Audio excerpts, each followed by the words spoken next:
All right, let's get right into it. The United States and Iran, they're in the middle of these incredibly high-stakes talks. You know, it's a diplomatic dance where any single misstep could lead to a massive breakdown. So, what we're going to do here is break down a really specific and influential analysis that basically questions the entire foundation of these talks.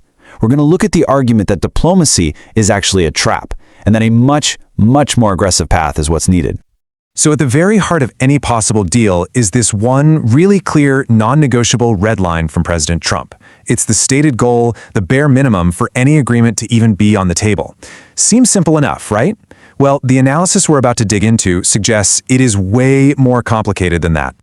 You know, despite all the tough talk we hear in public, direct conversations have been happening behind the scenes. But the analysis from our source material, which comes from retired four-star general and Fox News strategic analyst Jack Keane, argues that you have to look way beyond the handshakes. His whole viewpoint really questions Iran's real reasons for even showing up.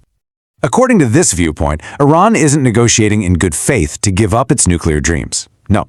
Instead, their being at the table is seen as a strategic game. First, to delay any kind of military strike, just to buy themselves more time. And second, to get the ultimate prize, relief from those crippling economic sanctions. Okay, now we are getting to the absolute core of the argument that's presented in the source material. It's all centered on this idea that Iran's entire public story about its nuclear program is built on what's being called a fundamental deception. That's a direct quote from General Keane. His assertion is pretty blunt.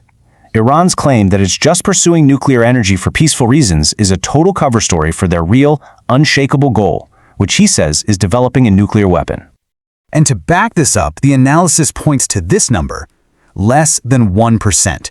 That's how much Iran's single nuclear power plant contributes to its entire electric grid. The argument uses this data to say, look, does that really sound plausible? Does that tiny output really justify the massive scale of their nuclear program?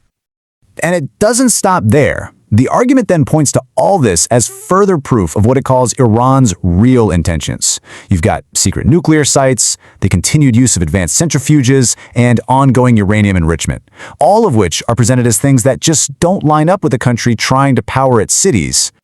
So let's just pause for a second. If we follow the logic of this analysis, that Iran is basically fooling the world, then why would a deal that actually prevents them from getting a bomb still be seen as a failure? It's a good question. And here's the answer, according to General Keane's analysis. A deal that lifts sanctions is viewed as a direct cash injection to the Iranian government. And this financial lifeline, the argument goes, would let the regime survive, continue to suppress its own people, and keep funding destabilizing activities all over the Middle East. This really lays out what the analysis presents as the central trade-off. The argument is that the cost of propping up this regime through sanction relief just dramatically outweighs the benefit of a temporary nuclear deal. From this point of view, you'd be solving one problem by making a much bigger one a whole lot stronger. And that brings us to the most, provocative part of this entire analysis.